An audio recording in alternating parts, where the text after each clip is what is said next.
साहेब घ्या बोला बोला त्यांना बोलून घ्या ना आपण. त्यांनी तुम्हाला बैठक घेण्याचं आश्वासन दिलं, संपला विषय. नाही नाही अध्यक्ष महोदय, आज जे बोला आपल्या समोर जे लक्षवेधी आलेली आहे, शायद मला असं वाटतंय का महाराष्ट्रामध्ये एखाद्या IAS अधिकाऱ्याच्या विरुद्ध त्याच्या नावाने ही बहुतेक हे पहिली लक्षवेधी असेल. नागपूर महानगरपालिकेमध्ये नाही ठरलं मग अध्यक्षांनी शब्द दिला होता. सकाळची लक्षवेधी येणार आहे आता झाली की ते येणार आहे. सकाळपासून थांबलो आम्ही. घ्या बोला बोला. अध्यक्ष महोदय, महानगरपालिकेमध्ये तुकाराम मुंडे हे 28/1/2020 रोजी नागपूर महानगरपालिकेमध्ये रुजू झाले आणि अध्यक्ष महोदय त्यांच्या 7च महिन्यामध्ये हा कार्यकाल करून ते दुसरीकडे रवाना झाले. महाराष्ट्राच्या इतिहासामध्ये तुकाराम मुंडे हे असे अधिकारी आहे का ज्यांच्या 20 वर्षामध्ये 24 बदल्या झाल्या आणि 7 महिन्यामध्ये जे काही त्यांनी नागपूर शहरामध्ये गुल खिलवलं आणि जे उत्तर मी पाहिलं मंत्री महोदय, असं गोलमोल उत्तर मी आजपर्यंत कधी पाहिलं नाही. आणि मला मंत्री महोदयाकडून अपेक्षा आहे की अधिकाऱ्यांच्या भरोशावर न राहता या गोलमोल उत्तरावर आपण लक्ष केंद्रित न करता अगर आपण सत्याची बाजू अगर केली तर आज तुम्ही तुकाराम मुंडे यांना डिसमिस या ठिकाणी करणार आहात. अध्यक्ष महोदय, आल्या तुकाराम मुंडेंनी काय केलं? रामनाथ सोनवणे म्हणून कार्यकारी अधिकारी स्मार्ट सिटीमध्ये होते. आल्या त्या व्यक्तीने, त्या अधिकाऱ्यांनी तुकाराम मुंडे आल्याबरोबर राजीनामा दिला आणि ते बाहेर रवाना झाले. आणि तुकाराम मुंडे हे असे प्रेमी होते, विकासाच्या नावावर तर अध्यक्ष महोदय हे 0 होते, लेकिन मीडिया आणि NGOच्या नावावर हे खूप फेमस होते, हे खूप प्रेमी होते. जिथं जायचे तिथं अधिकारी पोचत नव्हते, परंतु मीडिया आणि NGO हे पहिले त्या ठिकाणी पोचत होता. आणि म्हणून या लक्षवेधीला थोडा वेळ लागू शकते आणि म्हणून मंत्री महोदयाकडून आमची न्याय होण्याची या ठिकाणी अपेक्षा आपल्या सगळ्याला आहे. त्या काळामध्ये अध्यक्ष महोदय कोविडचा काळ होता. या कोविडच्या काळामध्ये नागपूर शहरामध्ये अनेक प्रकारचे हॉस्पिटल आहे. स्कोपमध्ये हा विषय नाही आहे, परंतु अनेक हॉस्पिटल आहे, सरकारचे हॉस्पिटल आहे, महानगरपालिकेचे हॉस्पिटल आहे, प्रायव्हेट हॉस्पिटल आहे. परंतु या कोविडच्या काळामध्ये नागपूरवरून तर 35-40 किलोमीटर काटोलच्या रोडवर 5000 बेडचे हॉस्पिटल खुल्या मैदानात टाकलं, खुल्या मैदानात. आणि सर दुसऱ्या दिवशी वाराधून आली आणि पूर्ण ते 5000 हॉस्पिटल ते बेड टाकलेले सर्वनाश झाले. लगभग 40 करोड रुपयाचं नुकसान या तुकाराम मुंडेच्या माध्यमातून या ठिकाणी झाला. अध्यक्ष महोदय, या ठिकाणी महानगरपालिकेचे जे कर्मचारी होते, क्लास 4 कर्मचारी होते, तोही आजच्या याच्यामध्ये स्कोप नाही आहे, कारण मी त्यांच्या 7 महिन्याचा कार्यकाल अध्यक्ष महोदय आपल्याला सांगत आहो. महानगरपालिकेमध्ये तुकाराम मुंडे जी आले आणि 17 कर्मचारी जे क्लास 4 कर्मचारी होते. कृष्णाजी, आता याच्यावरती प्रश्न विचारा. नाही मी सगळं सांगतो अध्यक्ष महोदय, कारण हा भयानक विषय आहे.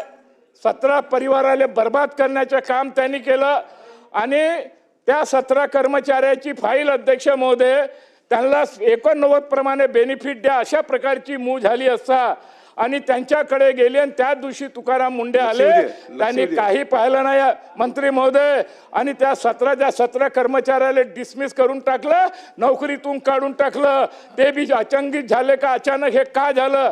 आणि हायकोर्टामध्ये अध्यक्ष महोदय ते हायकोर्टामध्ये गेले आणि हायकोर्टामध्ये त्या कर्मचाऱ्यांनी लहान वकील उभा केला, यांनी 4 वकील केले, ते टिकू शकले नाही. आणि म्हणून अध्यक्ष महोदय तुकाराम मुंडे साहेबाला स्मार्ट सिटीचा अधिकार नव्हता. स्मार्ट सिटीमध्ये त्यांनी हस्तक्षेप केलं. स्मार्ट सिटीच्या माध्यमातून लगभग 18-19 करोड रुपयाचे पर्टिक्युलर एका कॉन्ट्रॅक्टरले बिल देण्याचे काम केलं. ते बोर्डाचे मेंबर सुद्धा नव्हते, संचालक सुद्धा नव्हते. कृष्णा खोपडेजी, आपण प्रश्न विचारायचा होता. हा प्रश्न विचारा. त्याच्यानंतर मी सांगतो. अध्यक्ष महोदय, त्यावेळेस महापौर संदीप जोशी यांनी स्मार्ट सिटीच्या सेक्रेटरीला पत्र देऊन विचारलं का स्मार्ट सिटीचे संचालक तुकाराम मुंडे आहे का? त्यांनी म्हटलं नाही. स्मार्ट सिटीमध्ये हस्तक्षेप करण्याचा अधिकार त्यांना आहे का? त्यांनी म्हणलं नाही. आणि म्हणून हे तिन्ही उत्तर स्मार्ट सिटीच्या सेक्रेटरीनी त्या ठिकाणी दिलं. आणि या व्यक्तीने ज्या महिला 2 अधिकारी होत्या मंत्री महोदय, ज्या महिलांनी त्या फाईलवर सही केली नाही, एका महिलेला त्याने रवी भवनच्या कॉटेजमध्ये बोलवलं आणि तिथं त्या मुलीला टॉर्चर केलं. ते रडत रडत बाहेर निघाली. आणि दुसऱ्या महिला अधिकारी ते कॉर्पोरेशनच्या ऑफिसमध्ये बोलवलं, तिला टॉर्चर केलं. ते रडू रडू त्या ठिकाणी निघाले. प्रश्न घ्या त्याच्यावर. अध्यक्ष महोदय, मी प्रश्न बी घेणार आहोत आणि मंत्री महोदयाकडून मागणी बी करणार आहोत.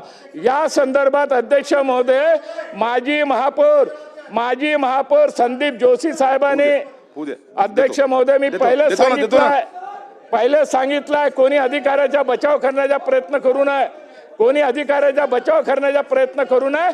अध्यक्ष महोदय, मी पहिले सांगितलं का या लक्षवेधीला वेळ लागेल. अध्यक्ष महोदय, संदीप जोशी महापौर असताना त्यांनी पुरावे सहित सदर पोलीस स्टेशनमध्ये गुन्हा दाखल केला. आणि महाराष्ट्राच्या इतिहासामध्ये IAS अधिकाऱ्याच्या विरुद्ध 2 महिला अधिकाऱ्यांनी सुद्धा सदर पोलीस स्टेशनमध्ये तक्रार दाखल केली.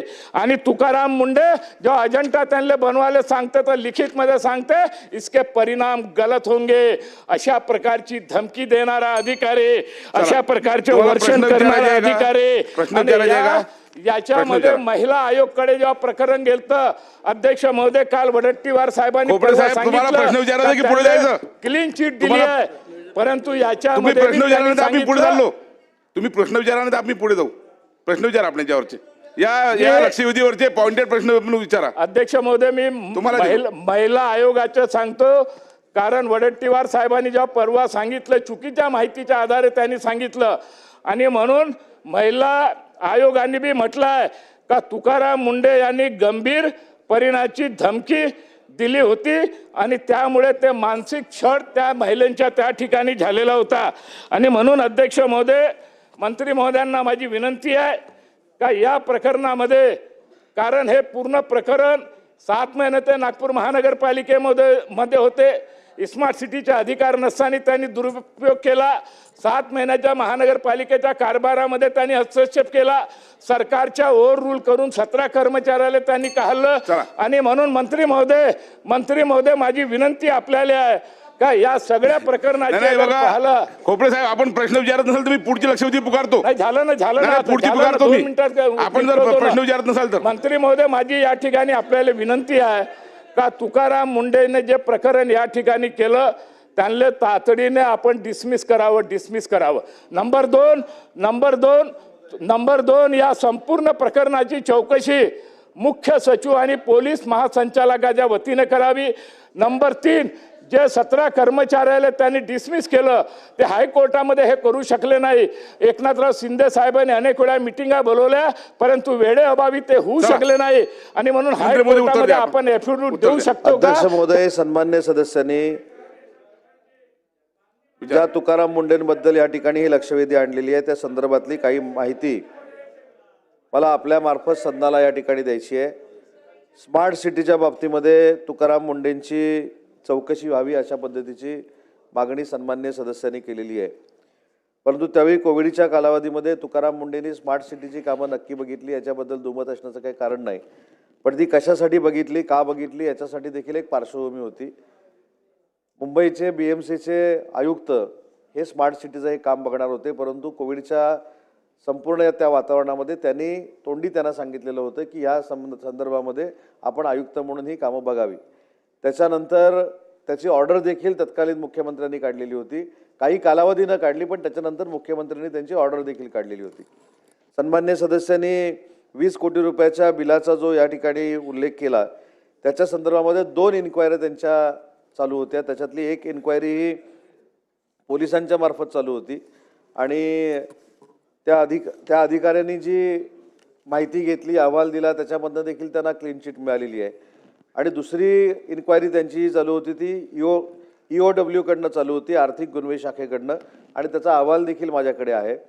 त्या अहवालामध्ये त्यांनी 20/11/2025ला स्पष्ट अहवाल शासनाला असा दिला आहे की स्मार्ट सिटी नागपूर यांची जी काही CEO म्हणून नेमणूक केलेली होती त्याच्यामध्ये 16 कोटी की 18 कोटी रुपयाचं जे देयक काढलेलं होतं ते देखील योग्य प्रक्रिया राबवूनच काढलेलं होतं असं EOWचं म्हणणं आहे.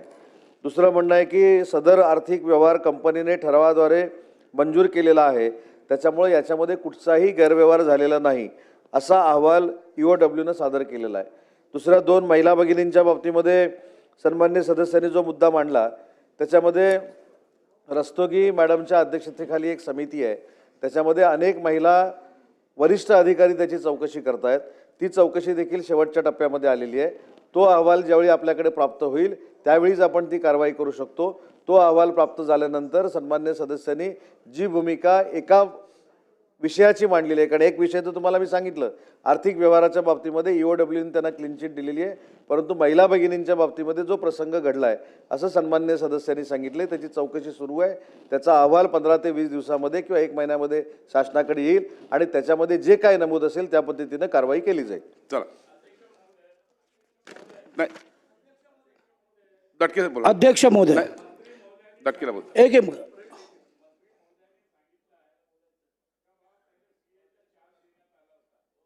नगर विकास विभागाच्या सर असा कोणताही आदेश आतापर्यंत महानगरपालिकेला प्राप्त झाला नाही. ते कार्यकारी CEO पदावर त्यांचा आदेश सुद्धा त्या ठिकाणी आलेला नाही. ती फाईल सुद्धा नगर विकास विभागात आली नाही. तशा प्रकारचे कोणतेही आदेश आला नाही.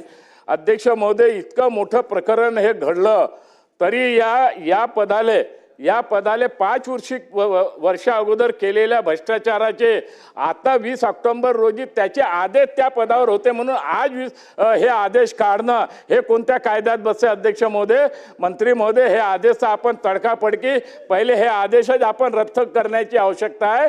आणि CEO पदाचा चार्ज हा शासन स्तरावर आजपर्यंत निघालेला नाही.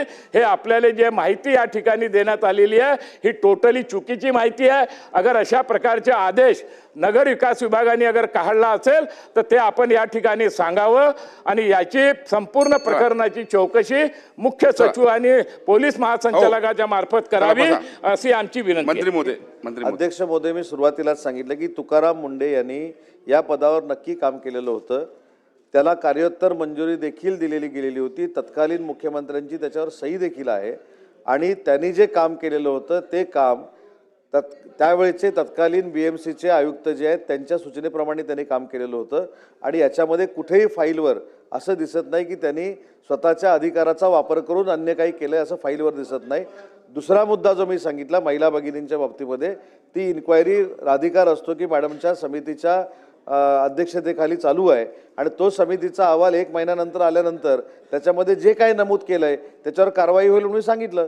चला नाना बरोबर देतो तुम्हाला देतो. एक माझा एकदम स्पेसिफिक प्रश्न आहे मंत्री महोदय. या स्मार्ट सिटीवर, कारण की नागपूर हे स्मार्ट सिटीमध्ये आहे आपले, त्या स्मार्ट सिटीवर आतापर्यंत झालेले पैसे किती खर्च झालेत ते एक उत्तर द्या. तुकाराम मुंढेंचा तो काय असेल तो हिशोब तुमच्याजवळ आहे, पण आतापर्यंत झालेले पैसे किती खर्च झालेत ते नियमानं झाले की नियमबाह्य झालेत, आणि स्मार्ट सिटीमध्ये काय काय उपाययोजना आपण करताय. आपल्याला नागपूरमध्ये वायफाय कुठं फ्री मिळतं का? नाही. तुम्ही त्याच्यावर पैसा खर्च केलेला आहे. आणि म्हणून आम्हाला आता या निमित्तानं हा जे आदरणीय कृष्णा खोपडे आणि जे दटके साहेबांनी जो प्रश्न उपस्थित केला, या निमित्तानं स्मार्ट सिटीची नागपूरची सगळी चौकशी आपण करून विधिमंडळाला आपण पटलावर अहवाल सादर करणार का, आणि किती पैसे खर्च झाले आतापर्यंत या संदर्भामध्ये 2 दिवसापूर्वी जी चर्चा या संदर्भामध्ये जी झाली होती त्याच्यामध्ये स्वतः मुख्यमंत्री महोदयांनी या संदर्भातली चौकशी करतो असं आश्वासन दिलेलं होतं. मुंडेंच्या प्रकरणातलं पण दिलेलं होतं आणि ज्या आर्थिक बाबतीत आत्ता खोपडे साहेबांनी जे बोललेले त्याचे देखील पूर्ण याच्या संदर्भामध्ये. आणि दुसरी महत्त्वाची गोष्ट म्हणजे जो काही खर्च झालेला आहे किंवा कुठच्या विभागावर खर्च झालेला आहे, कुठच्या कामांवर खर्च झालेला आहे, ही माहिती आता माझ्याकडे उपलब्ध नाही, ती पटलावर ठेवण्यात येईल. प्रवीण दटकेजी, ही लक्षवेधी का आली याचं फक्त 1 मिनिटात मी आपल्याला सांगतो. मान्य अध्यक्ष महोदय, ही लक्षवेधी का आली? नाही, एक मिनिट मी सांगतोय. बोला सर मला एक दटकेजी प्रश्न विचारा आपण. सर एक मिनिट मला ही लक्षवेधी का मांडावी लागली याचं पहिले तुम्हाला सांगतो. एक पत्र आलं सर, एक पत्र आलं 20 ऑक्टोबर 2025ला. एक पत्र आलं, ते पत्र आलं धनंजय भागवतांच्या सहीचं. ते पत्र आहे, मी श्री तुकाराम मुंडे भाप्रसे तत्कालीन महानगरपालिका आयुक्त नागपूर यांच्या मुख्य कार्यकारी अधिकारी स्मार्ट सिटी नागपूर या पदावरील नियुक्ती शासनाने कार्योत्तर मान्यता देण्यात येत आहे, त्या अनुषंगाने कारवाई करावी. मुद्दा एवढाच आहे की माननीय सामंत साहेबांनी पत्र दिलं. हे प्रवीण परदेशींचा आदेश आहे. हा आदेश मी पटलावर ठेवतो तुमच्याकडे. या आदेशात प्रवीण परदेशींनी काय म्हटलं? या आदेशात संदीप जोशींनी विचारलेल्या सर्व प्रश्नांचं उत्तरं प्रवीण परदेशींनी दिले आणि त्यात स्पष्ट म्हटलं की आम्ही असा कुठलाही आदेश तुकाराम मुंडेंना दिला नव्हता. मी हा कागद, हा आदेश पटलावर ठेवतो. नंबर 1. नंबर 2, माननीय संदीप जोशींनी माननीय मुख्यमंत्र्यांना, तत्कालीन मुख्यमंत्र्यांना आणि तत्कालीन मुख्य सचिवांना एक पत्र लिहिलं होतं. त्याचंही उत्तर सर मी वाचून दाखवतो. याच्यात 3 प्रश्न विचारले होते की आपण सीओचा चार्ज दिला होता का? त्यांनी स्पष्ट सांगितलं दिला नाही. कुठल्याही चेकवर सही करण्याचा अधिकार दिला होता का? कुठलेही दिले नाही. आणि त्यांची ही नियुक्ती कायदेशीर आहे का? सचिवांनी सांगितलं कुठलेही कायदेशीर नाही. आमचं एवढंच म्हणणं आहे की जर, आणि माननीय सामंत साहेबांनी जे उत्तर दिलं, त्यांनी कोट केलं तत्कालीन आयुक्त जे सध्या पुण्याचे पोलीस आयुक्त आहे अमितेश कुमार, त्यांनी एक संदर्भ दिला. अशा 2 तक्रारी आल्या होत्या आणि या तक्रारीच्या अनुषंगाने कारवाई सुरू आहे. सर कारवाई झाली तक्रार झाली 2020मध्ये आणि आज आपण कार्योत्तर मंजुरी देतो 2025मध्ये. याच्या मागे काहीतरी हेतू आहे का? मग जर FIR झाला 2020मध्ये आणि 2025मध्ये, माझं सर अनेकांनी भाषणं दिली आहेत. भास्करराव आपण फार सिनियर सदस्य आहे, माझी विनंती आहे की भाषण नाही द्यायचं आम्हाला बिलकुल नाही द्यायचं भाषण. अरे बसून आपसात बोलू नका माझ्याकडून. माननीय अध्यक्ष महोदय, आमचं स्पष्ट म्हणणं आहे हे पत्र आत्ता काढण्याची काय गरज होती? नंबर 1. नंबर 2, EOW आणि पोलिसांनी जी कारवाई केली आहे त्याचा रिपोर्ट जर माननीय मंत्री महोदयांकडे असेल तर तो त्यांनी मान्य अध्यक्षांकडे द्यावा किंवा तो जाहीर करावा. नंबर 3, पटलावर ठेवावा. नंबर 3, ज्या 2 महिला अधिकाऱ्यांनी तक्रार केली होती त्या बाबतीत केंद्रीय महिला आयोगाकडे अजूनही कारवाई सुरू आहे. आमची एवढीच विनंती आहे की हे जे पत्र काढलं, या सगळ्या पत्रांवर जोपर्यंत सगळ्या वेगवेगळ्या एजन्सींचा रिपोर्ट येत नाही तोपर्यंत हे पत्र काढण्याची गरज काय होती? हे पत्र आपण तात्काळ रद्द करणार आहोत का? नंबर 1. आणि नंबर 2, माननीय ज्येष्ठ सदस्य कृष्णा खोपडे यांनी म्हटल्याप्रमाणे महाराष्ट्राचे मुख्य सचिव आणि मुख्य पोलीस DIG असतील त्यांच्यामार्फत अशा प्रकरणांची, अशा भाप्रसे अधिकाऱ्यांची आपण चौकशी करणार आहोत का? मंत्री महोदय. अध्यक्ष महोदय, मी दोन्ही प्रश्नाची खरं तर उत्तरं दिलेली आहेत की या संदर्भामध्ये जो महिला भगिनींच्या बाबतीतला एक प्रसंग आहे, जे खोपडे साहेबांनी इथे सांगितलं, सन्माननीय सदस्यांनी इथे सांगितलं, त्याची चौकशी सुरू आहे. मी स्वतःच सांगितलं ती चौकशी 1 महिन्यामध्ये पूर्ण होईल आणि त्याच्यामध्ये जी काही तरतूद असेल, जे काही नमूद केलेले असेल त्याच्यावर कारवाई होईल असं देखील मी स्पष्ट सांगितलं. आता सन्माननीय सदस्यांनी जो कागद दाखवला त्याच्या अगोदरचा एक कागद मी आपल्याला दाखवतो की ज्या संदर्भामध्ये आपण तुकाराम मुंडेंचा आणि प्रवीण परदेशींचा या ठिकाणी उल्लेख करतोय, त्याला देखील मान्यता मुख्यमंत्र्यांनी दिलेलं पत्र माझ्याकडे, ते देखील मी तुमच्याकडे देतो. आणि त्याच्यानंतर EOWनं देखील चौकशी केलेली आहे, पोलीस डिपार्टमेंटनं देखील चौकशी केलेली आहे. दोन्ही चौकशीमध्ये त्यांना क्लीन चिट मिळालेली आहे. तरी देखील परवा मुख्यमंत्री महोदयांनी सांगितले की अजून त्याच्यामध्ये काय चौकशी करायची असेल तर आपण नक्की चौकशी करू. परंतु 2 विषय वेगवेगळे आहेत. एक महिलांचा विषय आहे आणि एक भ्रष्टाचाराच्या संदर्भातला विषय आहे. आणि भ्रष्टाचाराच्या संदर्भातला जो विषय आहे त्याच्यामध्ये दोन्ही एजन्सीनी त्यांना क्लीन चिट दिलेली आहे आणि एक इन्क्वायरी चालू आहे. ती इन्क्वायरी पूर्ण झाल्यानंतर त्याच्यामध्ये जे काय असेल त्या पद्धतीनं कारवाई केली जाईल. चला आता नाही.